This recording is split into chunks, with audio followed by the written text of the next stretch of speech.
All right, wonderful. So good afternoon, everyone. We're going to get onto our next fireside chat, which is on unmasking community culture and engagement in media and entertainment. So it is my great pleasure to introduce you to our distinguished speakers today. Our speakers are really true visionaries in the world of media and entertainment with a profound understanding of the intricate interplay between community, culture, and engagement in these industries. Our speakers have not only witnessed the evolution of media and entertainment, but have actively shaped its course, and their expertise extends far beyond the glitz and glamour of the spotlight. They are actually at the forefront of initiatives that celebrate diversity, amplify underrepresented voices, and foster a sense of belonging within the media and entertainment landscapes.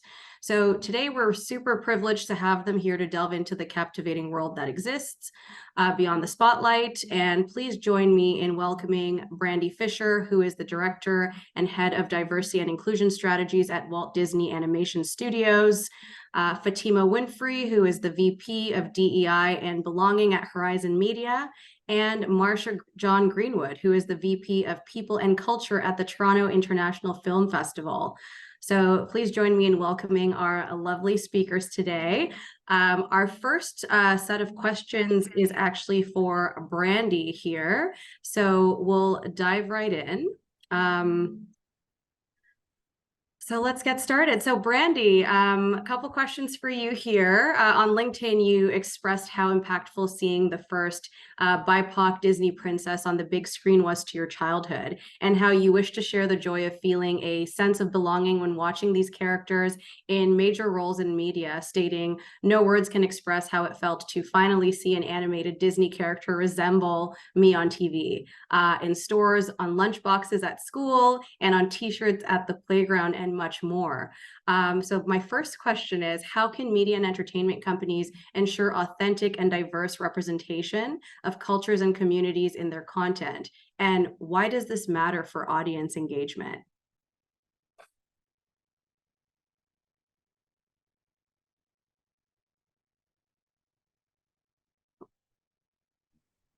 Thank you. I was unable to unmute myself. It said the host. No worries. Thank you. Hi, everyone. What a really great question.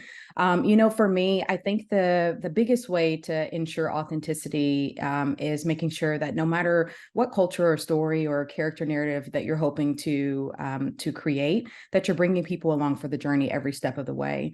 You don't have to be of a specific culture to create a story or to design a character that may be of a different culture. Maybe it's even your own. But every step of the journey, from development through production, all the way to those consumer products, when you're talking about those lunch boxes and those dolls and things, having people in the room who are from that community to help to ensure the authenticity is the biggest way that any media or entertainment company can get it right. Whether you're bringing in historians, anthropologists, you're working directly with community relations of that specific culture or community, you're bringing in hairstylists, maybe it's someone who specializes in skin tones and understand the Pantones that are to be reflected for us for animation. All of these ways are going to help you to ensure that accuracy and authenticity. And why that matters is because when you are watching something, and if you're watching something that's supposed to be about you, you want to feel that sense of connectivity. You want to feel as though it's relatable, that it's accurate. Like, yeah, girl, that is exactly how I feel, or, whatever it may be. And the only way to do that is to bring people in the room. So every step of that journey, every step of the process, have people on your team that are going to give you a gut check, that are going to give you a fact check, that are going to give you all the information every step of the way to make sure that you know that you're getting it right. And so for us, that's what we do at Disney Animation. And honestly, it's what I've seen to be most impactful in all of the entertainment companies that I've worked at thus far.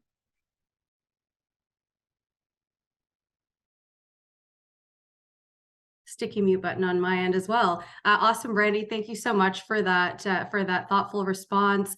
I'll go over to Fatima next. So Fatima, Horizon Media is the largest media agency in the United States and has influenced many companies' media strategies. And your business is also keeping up with the latest technology updates with Diversio and your other internal platforms. So my question to you is, how can media and entertainment organizations leverage these technology innovations to create deeper connections with diverse communities and audiences?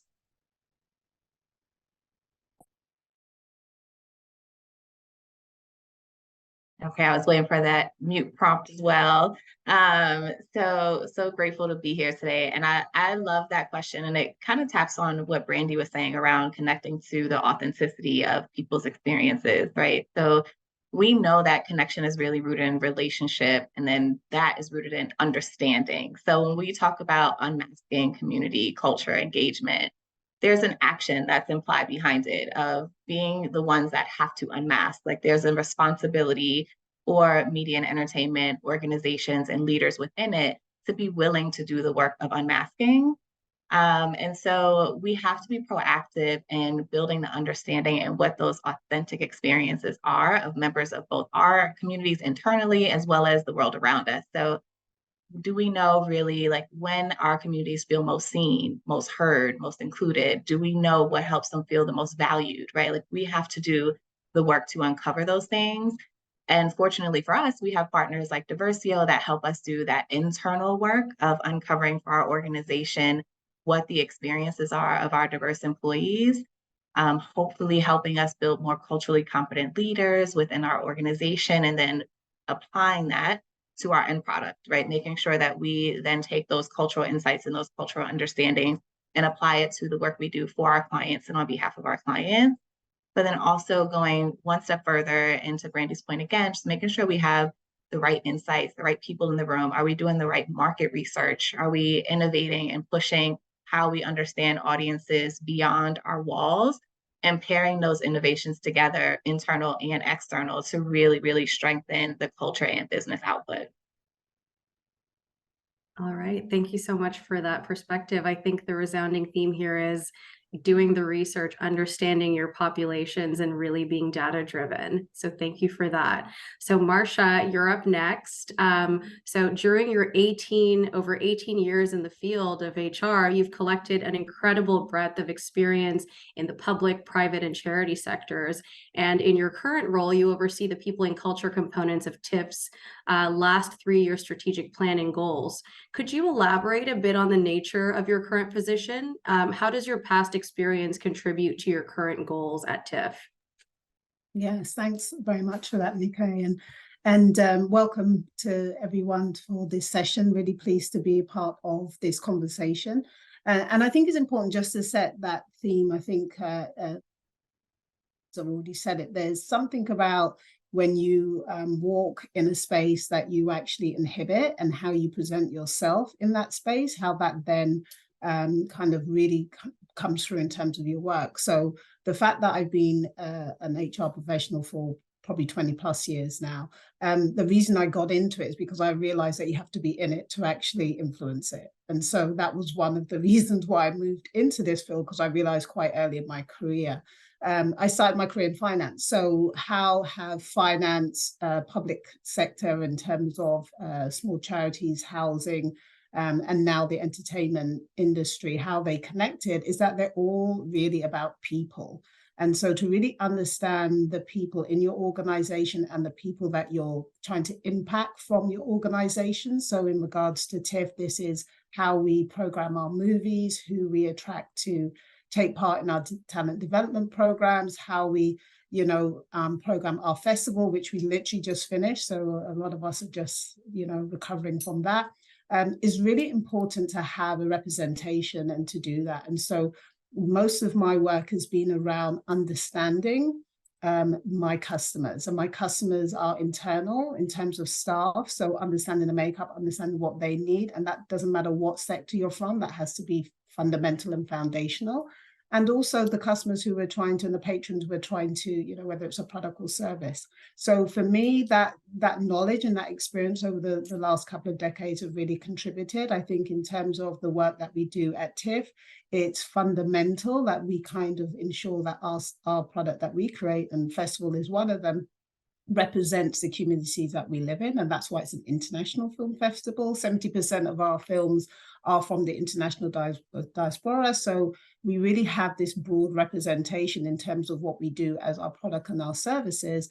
And so what's been critical maybe for my finance world of nearly 17 years when I worked in finance was really understanding that your customers want to see themselves in what you produce, whether it's products or services. And so that representation internally will then allow you to have more understanding around that, because you're getting that internal contribution from that diverse knowledge and that diverse ideas. And so for me, one of the critical things that have come through that is really being able to give our staff, our employees, an opportunity to contribute to those conversations and contribute to what product or services you're actually delivering. And from that, we really have an opportunity to ensure that how we present ourselves and how it's received is true to that. So for me, I think both my colleagues talked about data. It is foundational. It comes up again in terms of what I talk about. You have to know where you're working from, but you also have to create a space to actually listen and to give opportunities to your staff to be able to feel not just included, but contribute and participate. So those are the things, regardless of sector, for me, have been really, really important to be able to bring through. And also then to be very, very clear about your messaging. Our message and our mission is to transform the world through film. And from an international perspective, we want to make sure that we draw people from all parts of the world, who we know Toronto, where we are based, is a great representation of that.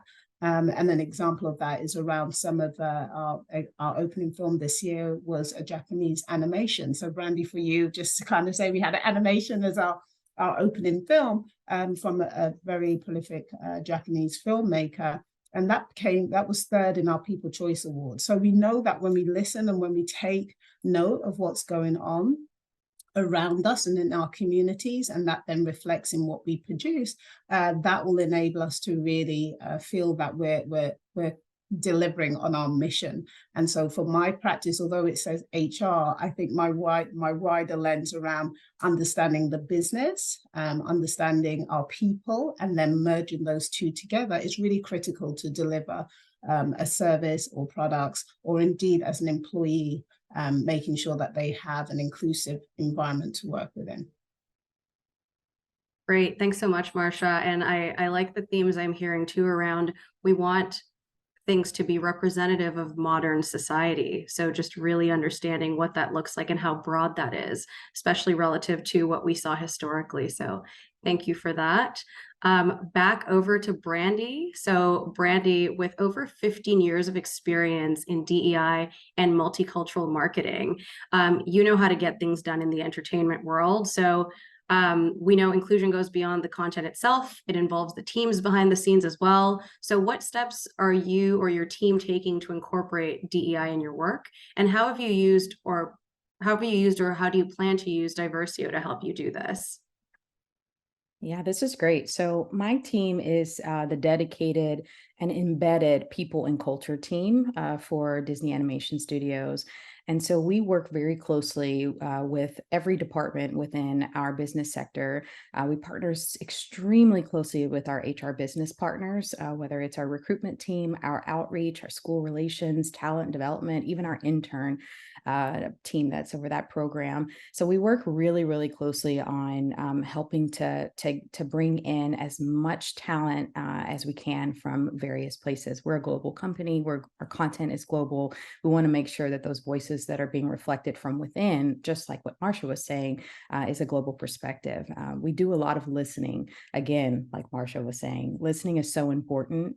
Without listening, it's hard for us to identify what areas we need to target to help enhance and cultivate a community of belonging within our studio.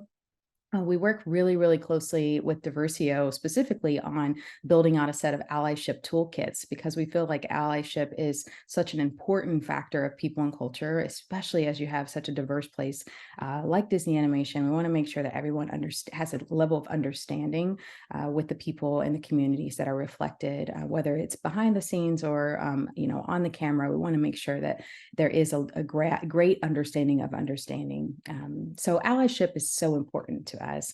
And these toolkits that we've created, we're working on building out a set of 9 with Diversio. I think we have about 7 complete right now. These are representing various underrepresented groups. These are guidebooks that are about 50 plus pages long. So you're probably thinking, wow, that's so much information.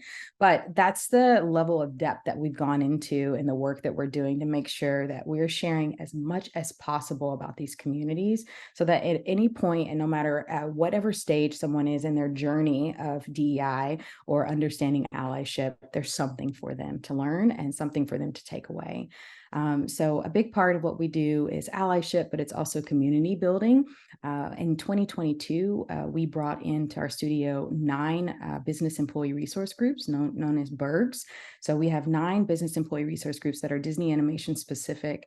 And with these groups, we're able to build out our community and again, level of understanding, creating exposure to the different people and the different identities that are within our studio. And we get to bring our Berg leaders and our Berg members along the way for various parts of our journey, whether it's seeking their advisement on a character narrative, or maybe skin tone, or hair, whatever it may be. We have this embedded resource in our Bergs to be able to leverage them in that way. And then also for cultural heritage awareness months and recognizing different types of celebrations throughout our studio.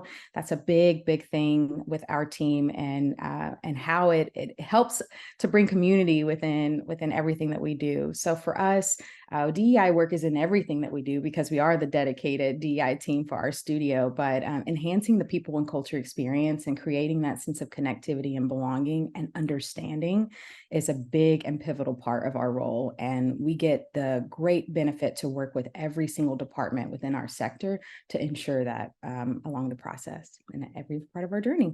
So it's exciting. It's an exciting time. And this is a new space for us. I started this department in 2021. So, we've always had diversity, equity, inclusion at the forefront of a priority for us in our content, in our studio. But now having this dedicated embedded resource, it's allowed us to take things to the next level and to greater heights, which we're so grateful for. Oh, that is awesome. Thank you for sharing, Brandy. So a combination of listening, education and awareness, and community engagement, all to bring this to the forefront. That's awesome. Thank you for sharing that with us. So we're going to go over to Fatima next. So last year, Horizon appointed Latraviate Smith-Wilson as EVP and the industry's first Chief Marketing and Equity Officer. And she also serves on Horizon's Executive Board and Global Task Force, as well as its marketing committee. So I know you work very closely with Trey. As part of her team, you are charged with leading the DEI efforts under the Unified Marketing and Equity Strategy, which is building awareness of Horizon while leading a new approach to DEI that is embedding it into Horizon's business operations. So what strategies are you most excited about implementing to do this? Yeah, that embed word, when Brandy said it, I was like, ooh, like the little dance inside. We have an entire pillar of our strategy that is completely dedicated to embedding. And so that to me is one of the things I'm most excited about. I think what I'm hearing in the stories across my colleagues on the panel today is that there's been an evolution of the practice. It sounds like DEI has always been a focus, but now we get to really deepen it. And that's one of the things that I'm truly the most excited about in our partnership here at Horizon.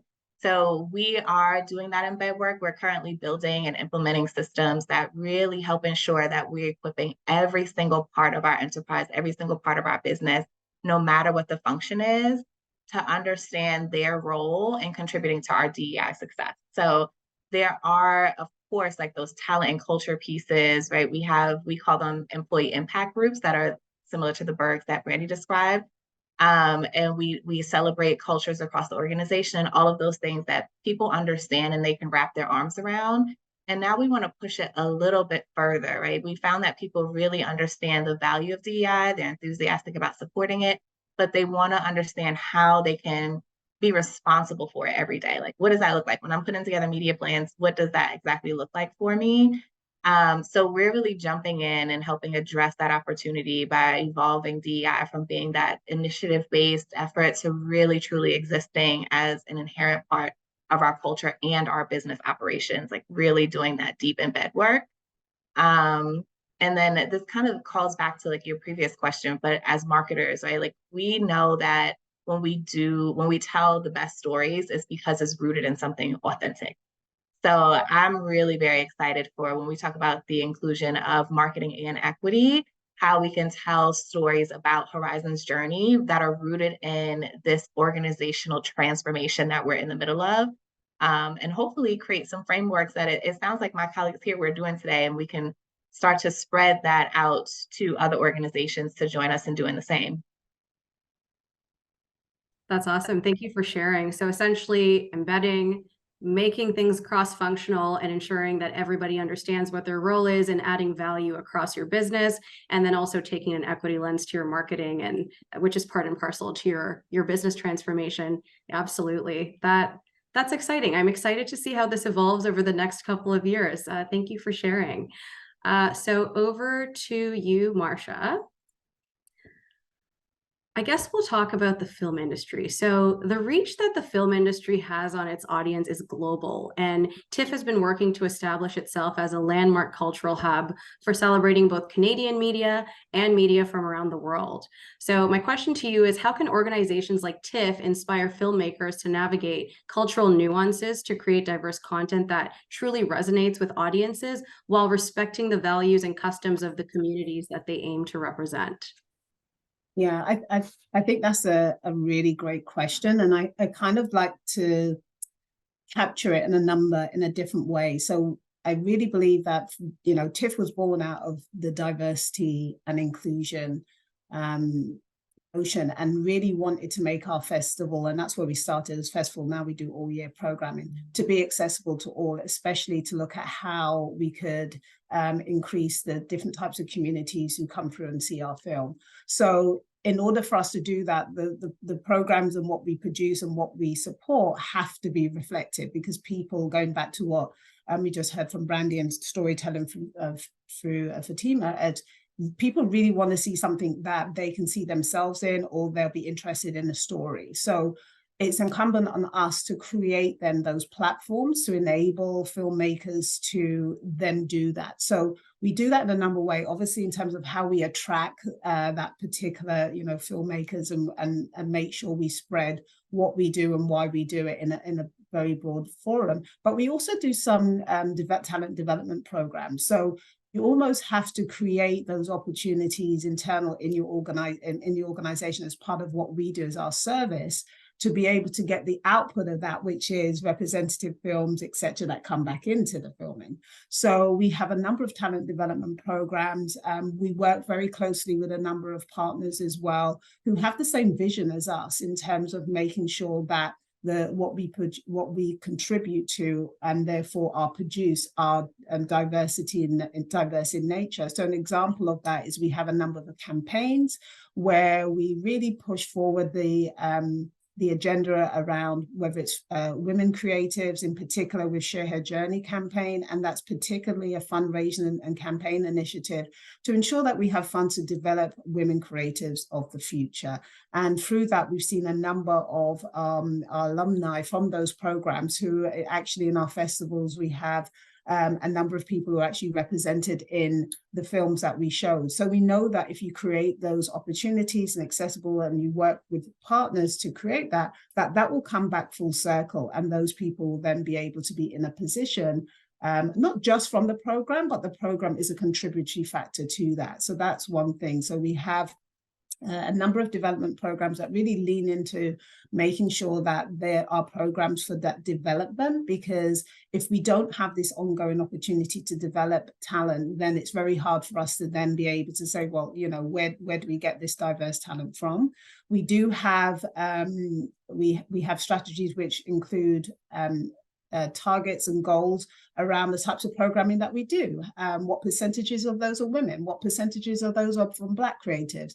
And it's important because it's at the forefront of what we do, so that when we are going through scheduling, we're not just accidentally getting to some of the outcomes in these numbers. You have to be very deliberate and you have to be explicit. And we're unapologetic about that because, again, I think you said it earlier, what gets measured gets done, okay? So I'm a true advocate of that, is that you have to have visibility in order to be able, we can't just say, well, we can't find this programming or film if we haven't also been part of that journey.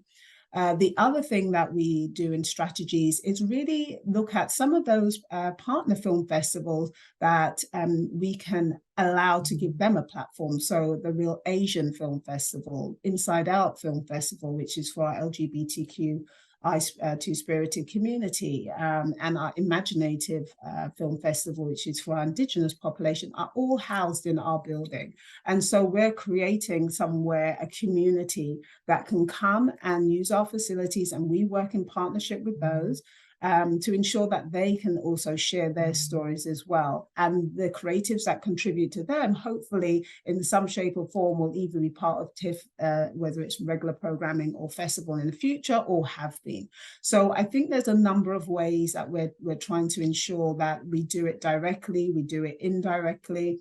And also, most recently, when I think about our, again, most recent festivals, when I look at some of the partners and some of the awards that we gave, they were very specific, and we had a great range of winners in the festival. Our Indigenous filmmakers, our Asian filmmakers, and our Black filmmakers were highlighted in that, as well as others. But again, if we didn't create some of these platforms and have that as the forefront of what we're doing, it'd be hard to then be able to present or give opportunities to these filmmakers. So I think there's a myriad of ways, right? There's no one path. You have to integrate it. And I think, again, just echoing what my colleagues on the panel have said, is that you truly have to do it in everywhere. It doesn't, again, I'm VP of People and Culture, but I have a business-wide portfolio. And so the business-wide portfolio, and my colleagues, obviously, who are in those areas delivering on that, my role is to support and advise and to create more opportunities for us to do that in an impactful way.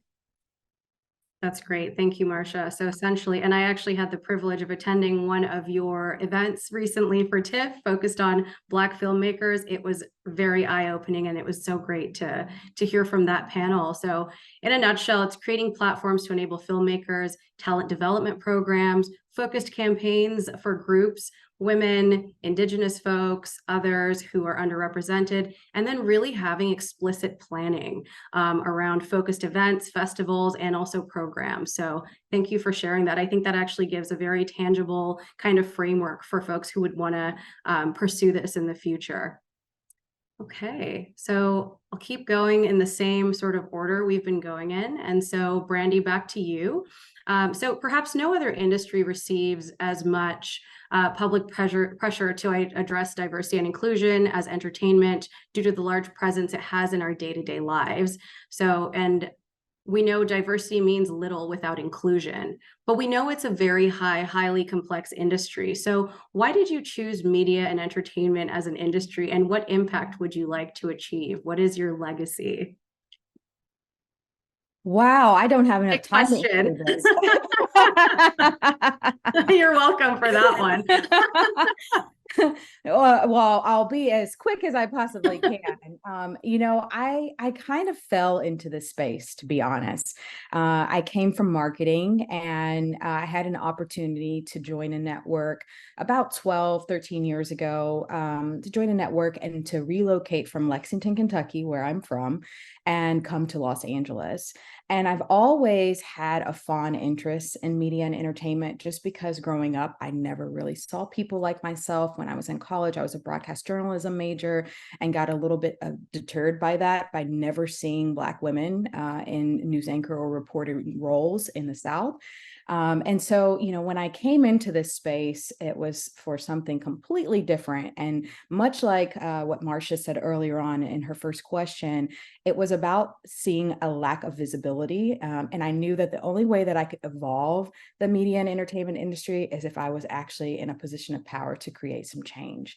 And so once I got here, I saw that. I saw that there was a need, a huge need, whether it was in our content or it was within our people at our network. There was such a ginormous need to have someone like myself, to have a voice like mine that was missing in the room to help evolve the space.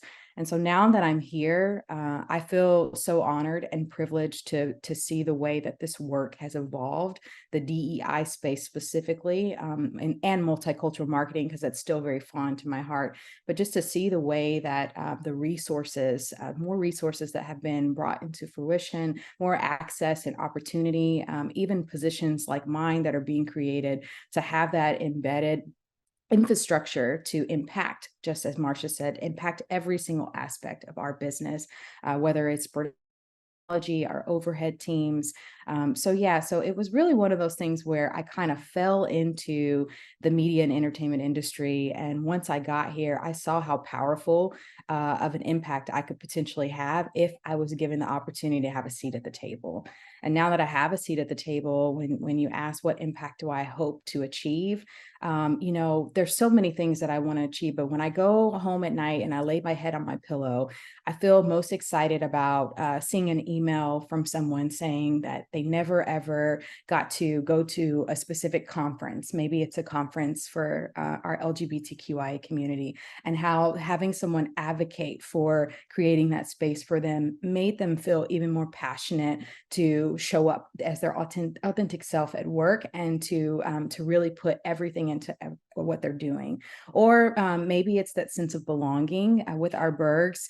We talk to so many of our Berg leaders and communities, especially when there's a moment of crisis or civil unrest, and we are creating a safe space to have a conversation.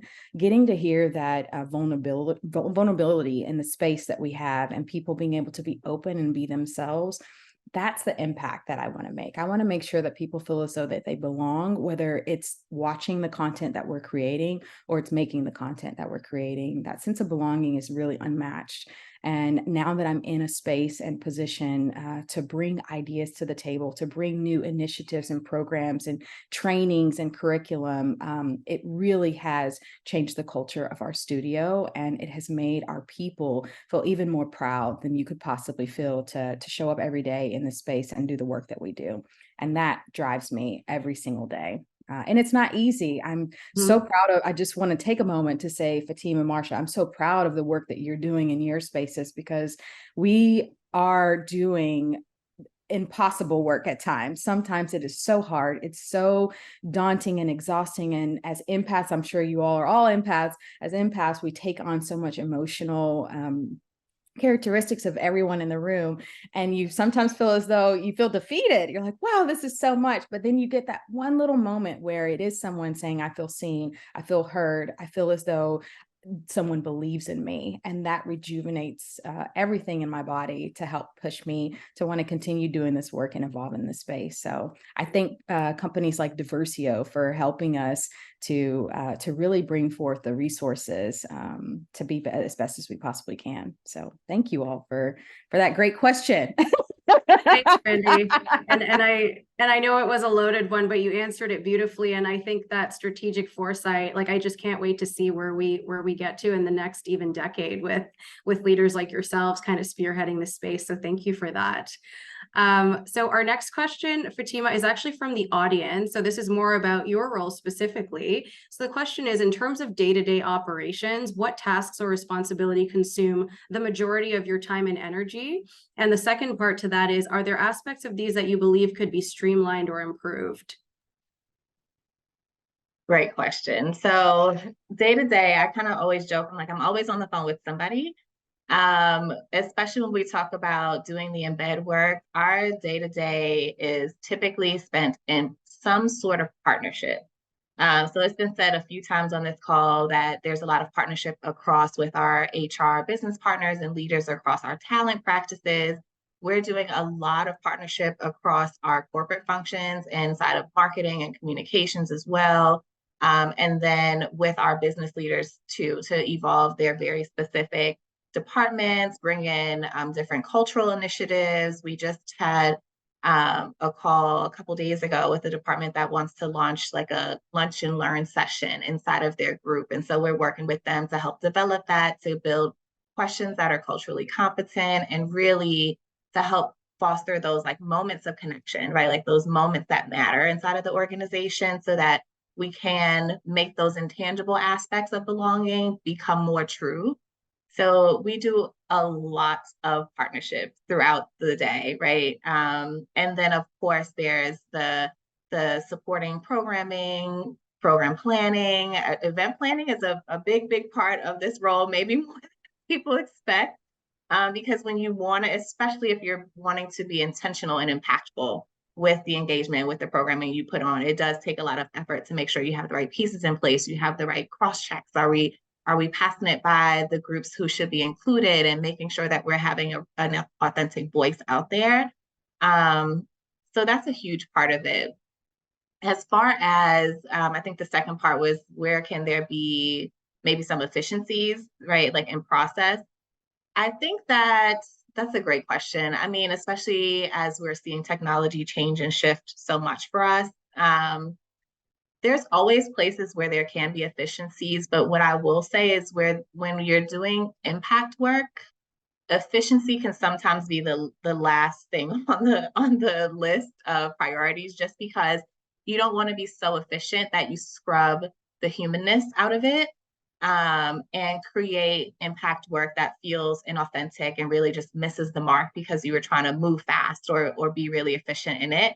So what I think our goal is from a long-term perspective is that the more we do this embed work, the less we're needed in every single room, right? Like, I think down the line, what will be great is we have professionals and leaders across every single department inside of Horizon that understand DEI as deeply as me and my team do, or even more inside of their area of expertise, so that the efficiencies show up in those ways, right? Where we have folks who feel empowered and informed enough to be able to move new efforts forward and sort of bring us into consult versus being as hands-on. That to me feels like an amazing long-term goal for us, but I wouldn't want to sacrifice our impact today by trying to be like so efficient that we can't be where we should be. Okay, yeah, thanks for that. And also, you were clearly running as a well-oiled machine, with Embed enabling you to do that. So thank you for sharing your kind of day-to-day reality with the group here. I think that's that kind of creates some insight into what that looks like. Over to you, Marcia. So on August 25th of this year, TIFF announced the categories and film juries for this year's awards. Anita Lee, so Chief Programming Officer at TIFF, stated that every year we unite to applaud the diverse array of cinematic voices with the support of respected colleagues from the global industry, and this year will be no exception.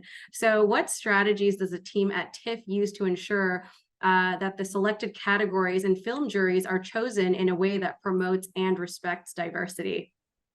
Yeah, thanks for that question. And I have to say, it was my first full cycle this year, so first full festival. And being part of that on a Sunday morning between 10 and 12, whatever it was, when the jurors came in and kind of gave their overview and the awards, what really struck me is that I could see that we practice what we preach, right? And the reason why I say that is our jurors were representative in terms of age, in terms of community background, in terms of, and I think that really came through in terms of how then they were able to decide on some of the awards. Because again, I kind of go back to the beginning of when we started talking. In order to get diverse perspective, you have to have a diverse representation, because you know, your knowledge and your experience are all contributed by your background. And so therefore, if you're thinking of that, whether it's your staff makeup, customer, and in this case, jurors, it's really important that we have those range of people to come in and who are looking at films with a certain lens, right? And their personal lens is from their background, and that contributes into it. And so the jurors that we had really were able to give really good kind of description as to why they chose the winners for each film.